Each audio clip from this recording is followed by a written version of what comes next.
नमस्कार। ब्रेक के बाद खबरों में एक बार फिर से आपका स्वागत है। मैं हूं हिमलता और खबरों की शुरुआत करते हैं राजधानी रांची से।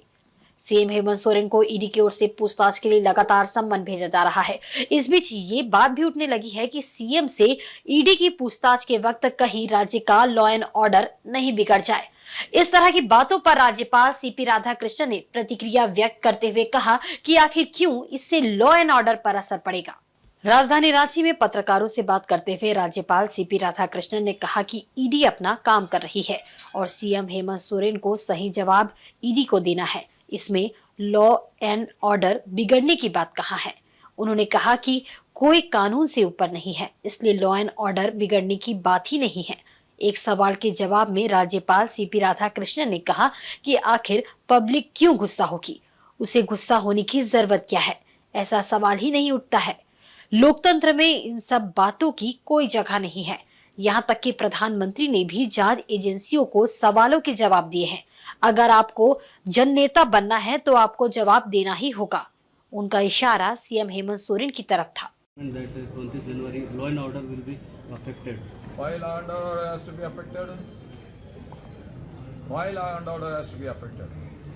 ED is doing its duty. It is the duty of the Chief Minister to give the right answers to the ED. Why? No Chief Minister is above.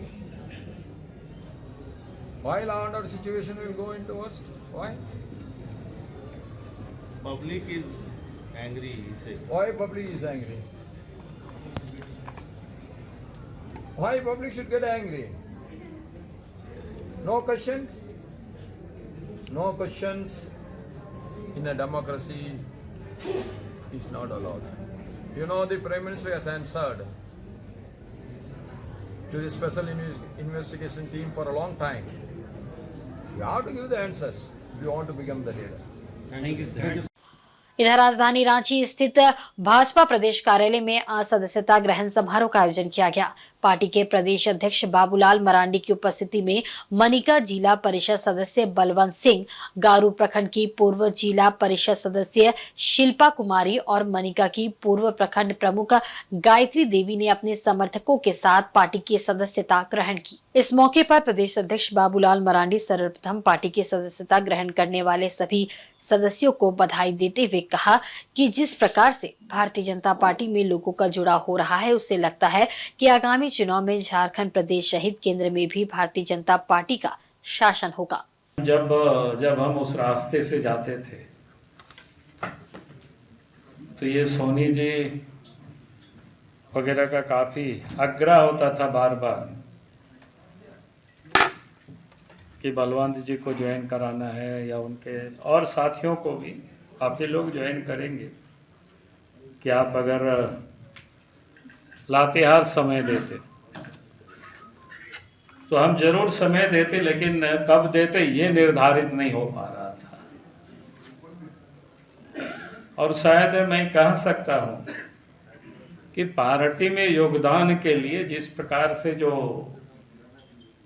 एक उसको क्या बोलते हैं, इच्छा शक्ति, मुहूर्त नहीं उसको कह सकते, इच्छा शक्ति काफी प्रबल थी।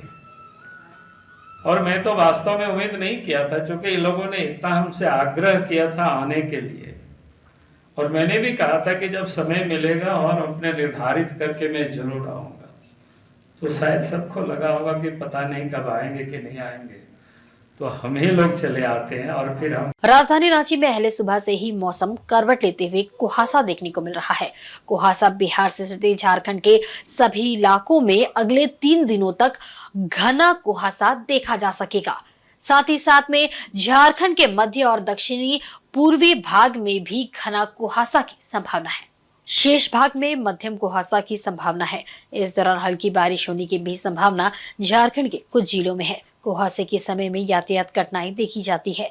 इस कारण रांची मौसम विज्ञान केंद्र लोगों से अपील करता है कि कुहासा को देखते हुए यातायात में सावधानी बरते और सतर्क रहे। अभी अगले 3 दिन जो बिहार से सटे हुए जो झारखंड के इलाके हैं वहाँ पे घना कोहरा की संभावना जताई जा रही है। साथ साथ में जो मध्य भाग हैं और जो दक्षिण पूर्व भाग हैं वहाँ पे आपको घने कोहरे की संभावना जताई जा रही है। शेष भाग में आपको मध्यम दर्जे का ही कोहरा रहने की संभावना है। तो कोहरे में यातायात में काफ़ी दिक्कतें होती हैं, तो लोगों से हम लोग सावधानी बरतने का अपील करते हैं कि कोहरे के देखते हुए आप सावधानी बरतें और उस हिसाब से आप अपनी दैनिक जो क्रिया है उसको आप काम कर सकते हैं, उस हिसाब से आप काम कर सकते हैं। तो फॉग को लेकर थोड़ा सा लोगों को सचेत रहने की हिदायत दी जाती है। थोड़ा सा टेम्परेचर में फ्लक्चुएशन होगा, थोड़े दिन का जो तापमान है अधिकतर वो गिरेगा, तो उस हिसाब से भी लोग अपने बड़े बुजुर्ग बच्चों का खास ख्याल रख सकते हैं। और इसी के साथ में यही है कि जो अभी जो 1-2 दिन हल्की बारिश है, उसके बाद से मौसम आपको शुष्क देखने को मिलेगा। इधर एमजीएम और सदर अस्पताल में अध्ययनरत पारा मेडिकल विद्यार्थियों ने बुधवार को डीसी ऑफिस पर प्रदर्शन किया। उन्होंने इस बात का विरोध किया है कि पूर्व से अस्पतालों में कार्यरत 55 पारा मेडिकल कर्मचारियों को 15 दिन का प्रशिक्षण देकर एक सर्टिफिकेट दिया जा रहा है, जिसकी मान्यता उनके डिग्री के बराबर होगी। इसके आधार पर उनका रजिस्ट्रेशन झारखंड फार्मेसी काउंसिल में होगा और वह इस साल सरकार की ओर से निकाली गई बहाली में आवेदन करने के पात्र हो जाएंगे। पारा मेडिकल विद्यार्थियों का आरोप है कि झारखंड सरकार ने ऐसा प्रावधान कर उनके साथ घोर अन्याय किया है और ये भेदभावकारी कदम है। उन्होंने कहा कि उनके लिए इंटर बायो साइंस के साथ पास होने की शर्त है। वह एंट्रेंस एग्जाम देकर यहाँ तक पहुंचे हैं। उन्हें 3 साल तक पढ़ाई करनी होगी और पास होने के बाद उनका रजिस्ट्रेशन होगा, जबकि पूर्व से कार्यरत 55 पारा मेडिकल कर्मियों के पास ना तो बायोसाइंस की डिग्री है और ना ही उनकी योग्यता को लेकर वे संतुष्ट है। इसलिए उन्होंने इन 55 पारा मेडिकल कर्मियों को किसी भी प्रकार का प्रशिक्षण देकर सर्टिफिकेट दिए जाने का विरोध किया है। वहीं उपायुक्त के नहीं होने के चलते वे उनसे नहीं मिल सके, परंतु उन्होंने कहा है कि जरूरत पड़ने पर वह हाईकोर्ट की शरण लेंगे। हम लोग पहले 12th के बाद एक एंट्रेंस एग्ज़ाम देते हैं, उसके बाद हमारा सिलेक्शन होता है पारा मेडिकल के लिए। उसके बाद हमारा 1 साल का कॉलेज में पढ़ाई होता है, 1 साल का ट्रेनिंग होता है, उसके बाद इंटर्नशिप होता है। हम लोग 3 साल का यहाँ पे पूरा पढ़ाई होता है पारा मेडिकल का। अभी 15 दिन में रजिस्ट्रेशन मिल रहा है कुछ लोगों को, जो कि सही नहीं है। और इधर घरेलू विवाद में एक भतीजे ने अपने चाचा की घर पर रखे टीन और बर्तन से इतनी बेरहमी से पिटाई की कि उसकी इलाज के दौरान मौत हो गई। घटना पश्चिमी सिंहभूम जिले के मनोहरपुर थाना क्षेत्र के मेदासाई गांव की है। घटना की सूचना के बाद पुलिस ने हत्या आरोपी भतीजा को गिरफ्तार कर जेल भेज दिया है। जानकारी के मुताबिक सोमवार शाम 7 बजे के करीब मेदासाई गांव में मृतक पानू सुरीन और उसके भतीजे सावन सुरीन के बीच घरेलू विवाद को लेकर झगड़ा चल रहा था। इसी दौरान गुस्से में आकर भतीजे सावन ने घर पर रखे टीन और बर्तन से चाचा पानू पर जानलेवा हमला कर दिया। भतीजे ने चाचा की इतनी पिटाई की कि वह गंभीर रूप से घायल हो गया। मंगलवार की दोपहर परिजन घायल पानू को इलाज के लिए मनोहरपुर के सामुदायिक स्वास्थ्य केंद्र लेकर पहुंचे, जहां उसका प्राथमिक उपचार किया गया और उसे बेहतर इलाज के लिए राउरकेला रेफर कर दिया गया। राउरकेला के RGH अस्पताल में इलाज के दौरान मंगलवार रात करीबन 11 बजे चाचा पानू की मौत हो गई। इधर बुधवार को परिजन गुपचुप तरीके से मृतक के शव का अंतिम संस्कार की तैयारी कर रहे थे।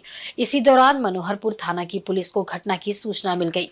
मनोहरपुर थाना प्रभारी अमित कुमार, पुलिस निरीक्षक फागू होरो दलबल के साथ मेदासाई गांव पहुंची और शव को बरामद कर लिया। साथ ही साथ मौके से हत्या आरोपी भतीजा सावन सुरीन को भी गिरफ्तार कर लिया। पुलिस ने हत्या में प्रयुक्त टीन और बर्तन भी बरामद कर जब्त कर लिया है। आरोपी भतीजा का कहना है कि पानू अपनी पत्नी की पिटाई कर रहा था, जिसके कारण वह गुस्से में आ गया और उसने अपने चाचा को मारकर घायल कर दिया। उसकी मंशा चाचा को जान से मारने की नहीं थी। बहरहाल पुलिस ने उसे गिरफ्तार कर जेल भेज दिया है। क्या हुआ था घटना? काहे मारा तुम्हारा चाचा को?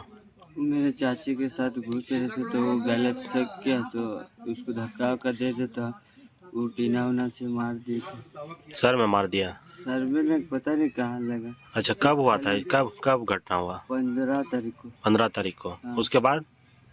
रात को हुआ था। हाँ। और उसके बाद क्या हुआ?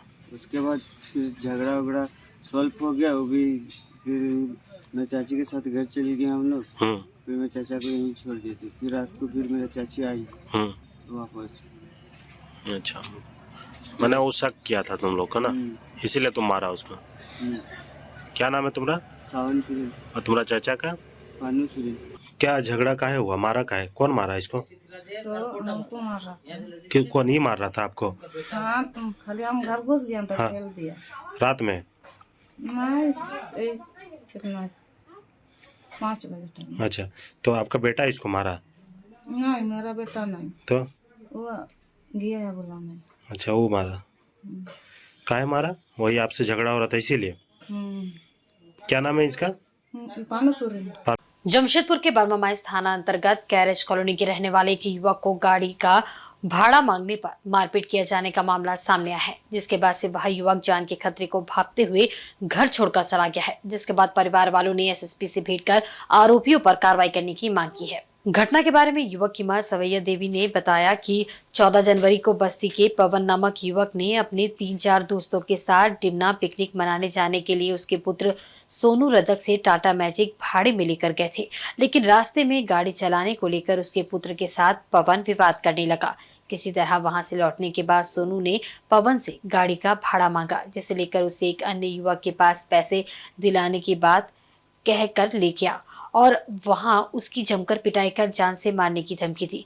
पवन पूर्व में भी हत्या के मामले में जेल जा चुका है। इसे लेकर सोनू अपनी जान के खतरे को देखते हुए घर छोड़कर चला गया। इसके बाद पवन ने बर्मामाइस थाना में सोनू रजक और उसके भाई मोनू रजक पर चाकू से हमला कर घायल करने की शिकायत दर्ज करा दी। अब परिवार वालों का कहना है कि सोनू पर लगाया हुआ आरोप बेबुनियाद है, उसके पुत्र ने चाकू से हमला नहीं किया है। इसे लेकर सोनू की मां परिवार के अन्य सदस्यों के साथ एसएसपी के पास पहुंची और स्थिति से अवगत कराते हुए पुत्र की जान की रक्षा और आरोपियों के खिलाफ कार्रवाई करने की मांग की है। पिकनिक में लड़का लोग बस्ती लड़का लोग को बोला टीना खोली, लड़का लोग को चलो जाएंगे पिकनिक में, लड़का चल गया। अब जाने के बाद में पवन नाम का लड़का है, वही लड़का बोला क्या बोला हम गाड़ी चलाने दो, तो लड़का बोला हम कैसे देंगे गाड़ी चलाने, भाई मेरा लाइसेंस से मेरा गाड़ी है, हम फंसने वाला काम नहीं करेंगे। तो गाली उली देते गई। फिर वहाँ से लड़का आया आपस, तब भाड़ा बोला भाड़ा दो भाई, बोला भाड़ा हम नहीं देंगे, चलो बोल संजय भाई देगा मेरा भाड़ा, संजय भाई भाड़ा देगा। उसका बाद वहाँ गया तो लड़का को मारपीट करने लगा। वो लोग 10 लड़का था, सब पिया हुआ लड़का था। लड़का किसी तरह से वहाँ से भाग के आया, तो उसका बाद में अगर आपस में कैसे चाकू लगाने लगा, लड़का को भी पता नहीं है। मेरा लड़का पर इंजाम कर रहा कि नहीं ये चाकू चला दिया है, और लड़का वैसा मेरा है भी नहीं। उसका एक बीवी बच्चा है। मान लीजिए लड़का वैसा दुश्मनी करेगा सबसे, तो उसका गाड़ी कैसे चलेगा बताइए।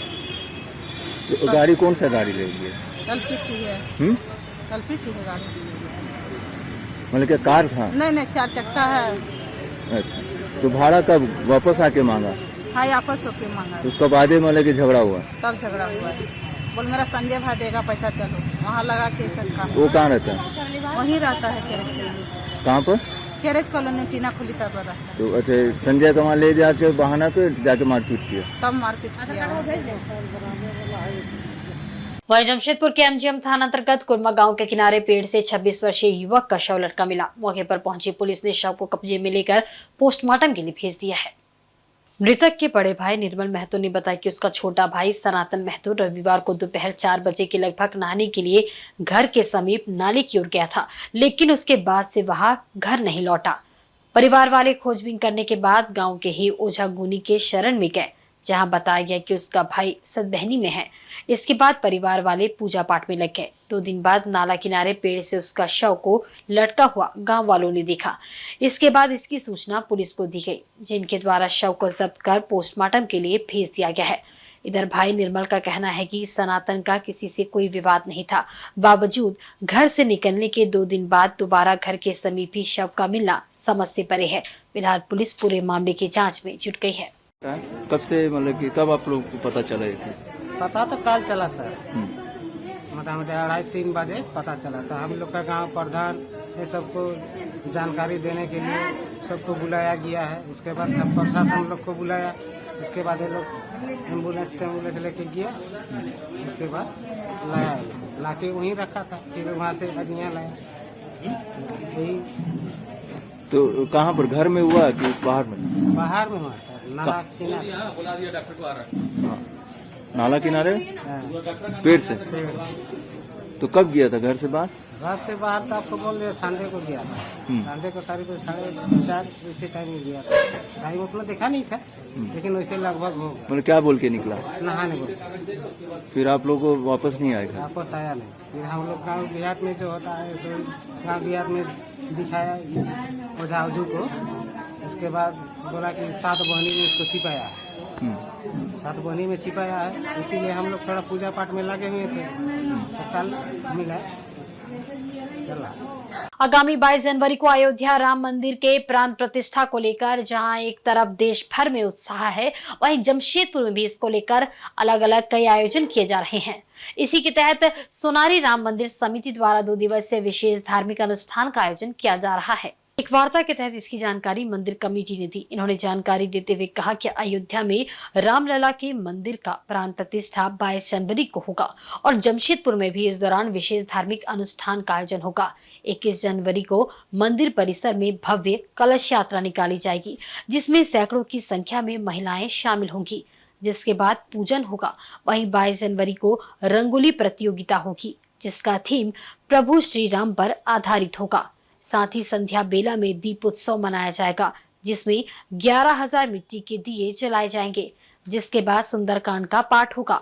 इस आयोजन में क्षेत्र के तमाम अखाड़ा एवं दुर्गा पूजा समिति के अलावे कई सामाजिक संगठन भी इस पुनीत कार्य में अपना सहयोग प्रदान करेंगे। 22 तारीख को जो अयोध्या में भव्य राम मंदिर का निर्माण पश्चात रामलला का जो पूजा पाठ होना है, उसको मद्देनजर रखते हुए हम राम मंदिर सोनारी की ओर से 21, 22, 23 3 दिन एक भगवान का चरण में कुछ प्रोग्राम अर्पण करना चाहते हैं हम लोग। और इसके मुताबिक 21 तारीख को एक शोभा यात्रा निकलेगा, जिसमें कलश यात्रा में महिलाएं पुरुषों सबको इसमें सम्मिलित होंगे। और ये राम मंदिर से लेकर दोमाहनी में जाएगी, दोमाहनी में जाकर जल लेकर आएगी, फिर उसके बाद पूजा, तत्पश्चात पूजा पाठ प्रसाद वितरण होगा। 22 तारीख को जो सनातन धर्म के जो नियम है उसके मुताबिक 22 तारीख को पूजा पाठ होगा और 11,000 दिया का प्रज्वलन किया जाएगा तथा सुंदरकांड का पाठ किया जाएगा। 23 तारीख को दरिद्र नारायण भोजन गरीबों को लिए हम लोग प्रसाद वितरण करेंगे। यही शॉर्ट में हम लोग का प्रोग्राम है और हमारा उम्मीद है और हम रिक्वेस्ट भी करते हैं कि शहरवासियों इस शुभ अवसर पर अपना आस्था को देखते हुए, संस्कृति को देखते हुए इस राम मंदिर में आए और अपने को राम जी के चरण में उत्सर्ग करें और इस शुभ अवसर का आनंद लें। वहीं सरायकेला खरसावां जिला के ईचागढ़ व कुकड़ू प्रखंड क्षेत्र में बुधवार को सुबह से दिन भर कोहरा ही कोहरा नजर आया। कोहरे से जनजीवन प्रभावित हुआ। कोहरा ऐसा कि एक दूसरे को देख पाना भी मुश्किल हो गया है। सड़कों पर वाहनें तो चल रही है, मगर बहुत ही धीरे धीरे अपने गंतव्य तक जा रही है। वहीं दिन में भी वाहन लाइट जलाकर चलने को मजबूर है।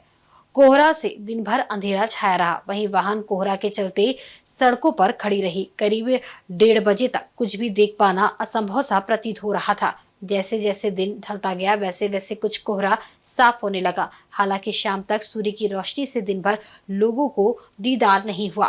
कोहरा से जनजीवन ठहर सा गया। कोहरा के चलते लोग सतर्कता से आवाजाही करते नजर आए। मिलन चौक, टीकर, ईचागढ़, तिरुली आदि बाजारों में लोगों का भीड़भाड़ कोहरा के चलते नहीं के बराबर रहा।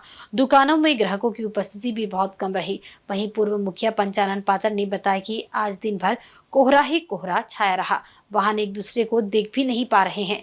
उन्होंने कहा कि कोहरा से पूरा क्षेत्र ढका रहा।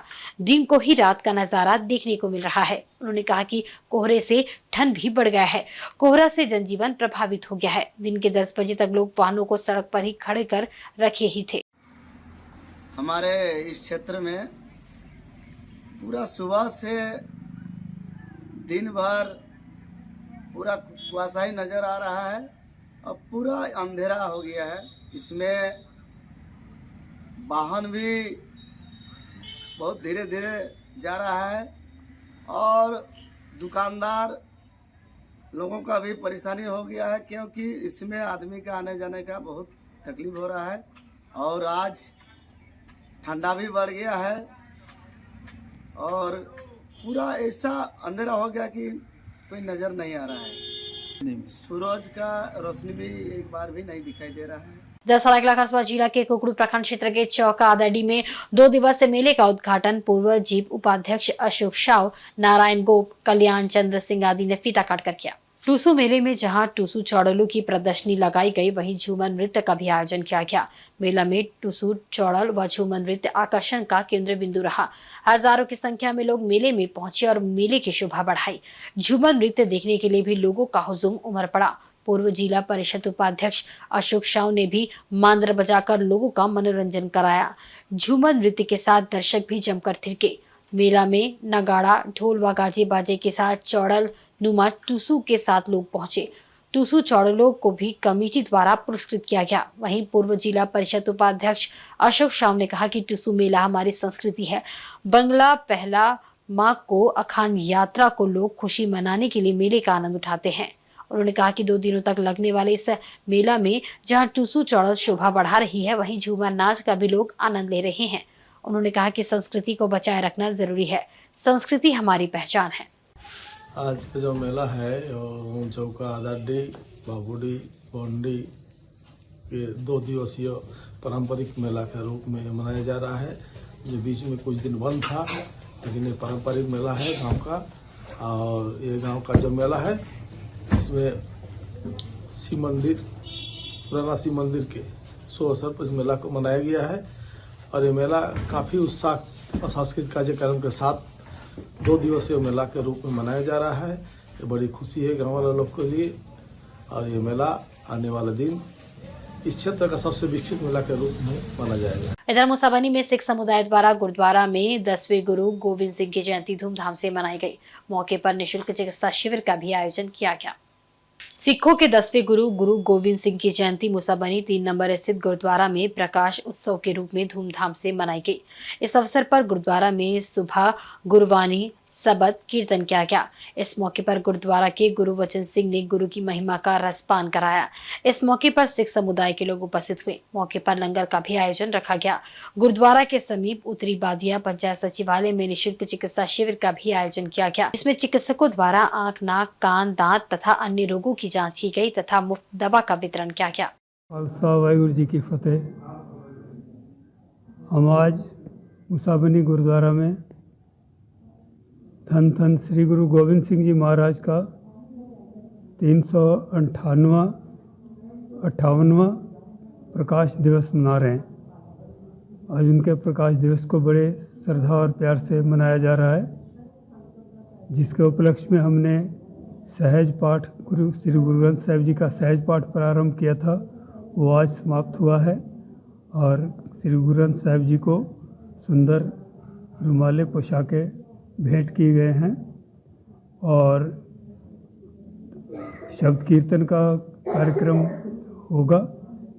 उपरांत गुरु का लंगर जो है वो संगतों में बांटा जाएगा। वो ने एक मेडिकल कैंप की सहूलियत जो है शहरवासियों को दी है, जिसमें नाक, कान, दांत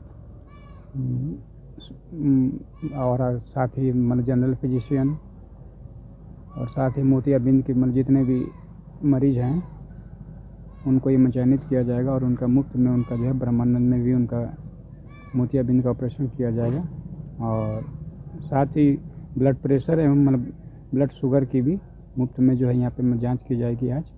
और एक नई तकनीक है, उनके द्वारा भी संपूर्ण शरीर की बिना ब्लड लिए संपूर्ण जो है जांच की जाएगी और उसके साथ ही उसकी रिपोर्ट भी दी जाएगी और उसके उपरांत उसकी कुछ दवाएं भी है जो आज जो है मरीजों को उपलब्ध कराई जाएगी।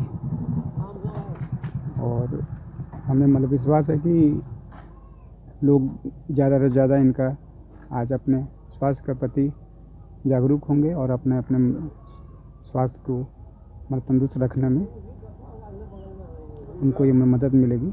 इसीलिए हम लोगों ने आज जो ये कैंप का आयोजन किया है, हमारा मकसद ये है कि लोग अपने तंदुरुस्त स्वास्थ्य के प्रति रहें। वहीं मुसाबनी के बड़ा घाट में 52वें टूसू मेले का कमेटी द्वारा आयोजन किया गया। टूसू मेले की शुरुआत संस्थापक स्वर्गीय काली पदो कर्मकार की तस्वीर पर पुष्प अर्पित कर की गई।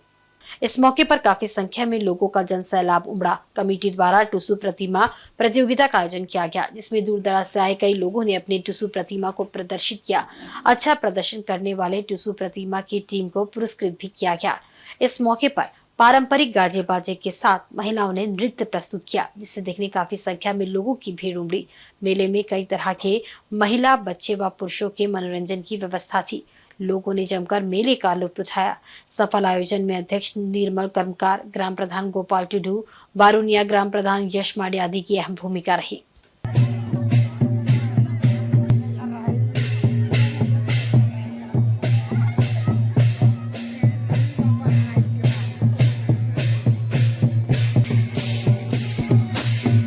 पारंपरिक उद्देश्य है जो हम लोग शुरू से, मेरा पिताजी जो था वही चला के आ रहा था, तो पिताजी तो गया, साल डेथ कर गया, तो उसी के नाम से अभी हम लोग चला रहे हैं। तो जो शुरू से लेके आया था, पहले वाला प्रोग्राम दूसरा जगह में चल रहा था आज का दिन में, तो ये वाला प्रोग्राम जब पिताजी यहाँ पर लेके आया है, तो पिताजी अभी तो है नहीं, तो उसी के नाम से अभी हम लोग चला रहे हैं ये वाला प्रोग्राम। क्या क्या आयोजित करते हैं यहाँ पर? यहाँ पर हम लोग का मेला और टूसू प्रोग्राम होता है, मुर्गा पड़ा होता है, जो प्रोग्राम। हाँ बस यही है। टूसू झारखंड की संस्कृति की झलक देता है। परंपरा को बचाए रखने के लिए टूसू मेले का आयोजन किया जाना अत्यंत आवश्यक है, जिससे आपसी मेलजोल और भाईचारे को भी बढ़ावा मिलता है। उक्त बातें जमशेदपुर के सांसद विद्युत वरण महतो ने आदित्यपुर के सीतारामपुर डैम के निकट आयोजित बांधो दराहा टूसू मेला में कही। सीतारामपुर टूसू मेला में आदित्यपुर, गम्हरिया समेत सरायकेला और आसपास क्षेत्र की बड़ी संख्या में टूसू प्रतिमाएं शामिल हुई। इस वर्ष भी यहां टूसू प्रतिमाओं के बीच प्रतियोगिता का आयोजन किया गया। पारंपरिक तरीके से सुसज्जित प्रतिमाओं को लेकर सुबह से ही लोगों की भीड़ मेले में उमड़ती रही। इस मौके पर टूसू मेला कमेटी द्वारा आयोजित सम्मान समारोह का जमशेदपुर सांसद विद्युत वरण महतो के अलावा भाजपा नेता बास्को बेसरा, नाइके बाबा आदि मुख्य रूप से शामिल हुए। मेले के सफल आयोजन में बुधराम बेसरा, डॉक्टर टुडू समेत अन्य कमेटी मेंबर का विशेष योगदान रहा। देर शाम तक आयोजित टूसू मेले में सर्वश्रेष्ठ प्रतिमाओं को इनाम से सम्मानित भी किया गया। इधर भारतीय महिला हॉकी टीम ने झारखंड स्थित रांची के मरांगोंग के Jaipal Singh astroturf hockey stadium में जारी FIH हॉकी ओलंपिक क्वालिफायर 2024 के अपने तीसरे पूल बी मैच में मंगलवार को इटली को 5-1 से हराकर सेमीफाइनल में जगह बना ली है। भारत के लिए उदिता ने पहले और 55वें मिनट में पेनल्टी कॉर्नर पर, दीपिका ने 41वें मिनट में पेनल्टी स्ट्रोक पर, सलीमा टेटी ने 45वें मिनट में मैदानी गोल और नवनीत कौर ने 53वें मिनट में मैदानी गोल किए। इटली के लिए एकमात्र गोल केमिला माकिन ने 60वें मिनट में पेनल्टी कॉर्नर पर किया। पेरिस ओलंपिक 2024 का टिकट पाने के लिए भारत के सामने अब सेमीफाइनल में पूल ए की टेबल टॉपर जर्मनी की चुनौती होगी। भारत और जर्मनी के बीच ये सेमीफाइनल मुकाबला 18 जनवरी को होगा। वहीं दूसरे सेमीफाइनल में अमेरिका का मुकाबला जापान से होगा। न्यूजीलैंड के खिलाफ रविवार को 3-1 की शानदार जीत के बाद भारत ने इटली के खिलाफ मैच के पहले ही मिनट में पेनल्टी कॉर्नर हासिल कर लिया।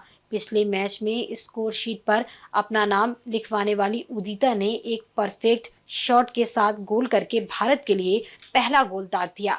मैच के पहले ही मिनट में 1-0 की बढ़त बनाने के बाद भारत ने शानदार शुरुआत की और अगले मिनटों में अपने आत्मविश्वास को बनाए रखा। भारत और इटली के बीच इस मुकाबले में दूसरा क्वार्टर गोल रहित रहा। इसके बाद भारत ने तीसरे क्वार्टर में 41वें मिनट में दीपिका के शानदार गोल की मदद से अपनी बढ़त को दुगना कर दिया और 2-0 की लीड ले ली। दूसरे गोल में फॉरवर्ड लाल रेमिसियामी का भी योगदान रहा, जिन्होंने दीपिका द्वारा सर्किल में इतालवी गोलकीपर लुइसिया इनेस कारासू को छकाने का काम किया। इटली की गोलकीपर की गलती से भारत को पेनल्टी स्ट्रोक मिला, जिसे ड्रैग फ्लिकर दीपिका ने सटीक तरीके से मारा। इससे कुछ ही देर बाद सलीमा टेटे ने एक और गोल करके भारत को मुकाबले में 3-0 से आगे कर दिया। इस गोल के बाद मैच के चौथे और अंतिम क्वार्टर में भारत की स्थिति काफी मजबूत हो गई। अंतिम क्वार्टर में पेनल्टी कॉर्नर हासिल करने के बाद इटली के पास गोल करने के कुछ मौके थे। भारत की डिफेंस काफी मजबूत खड़ी थी।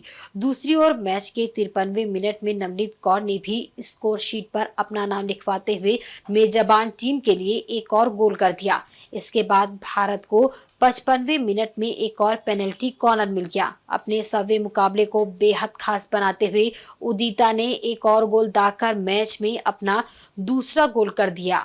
उनके इस शानदार प्रदर्शन के लिए उन्हें प्लेयर ऑफ द मैच का पुरस्कार भी प्रदान किया गया। हालांकि भारत मैच में क्लीन शीट रखना चाहता था, लेकिन अंतिम क्षणों में मेजबान टीम एक गोल खा बैठी। इटली के लिए ये एकमात्र गोल कैमिला माकिन ने 60वें मिनट में किया। भारत ने इस तरह अपने पूल बी में 3 मैचों में 2 जीत के साथ 6 अंक हासिल किए और दूसरे स्थान पर रहते हुए ग्रुप चरण का समापन किया। मेजबान टीम को अपने पहले मैच में अमेरिका से 0-1 से हार का सामना करना पड़ा था, जबकि टीम ने अपने दूसरे मैच में न्यूजीलैंड को 3-1 से हराया था। अमेरिका 3 मैचों में 9 अंक के साथ इस पूल में टॉप पर रहा। सेमीफाइनल में अब भारत का सामना 18 जनवरी को शाम 7:30 बजे से जर्मनी से होगा। FIH महिला ओलंपिक क्वालिफायर के मुकाबलों का स्पोर्ट्स 18 और जियो सिनेमा पर लाइव प्रसारण किया जा रहा है। इससे पहले अमेरिका, जापान और जर्मनी ने अपने अपने मुकाबले जीतकर सेमीफाइनल में जगह बना ली।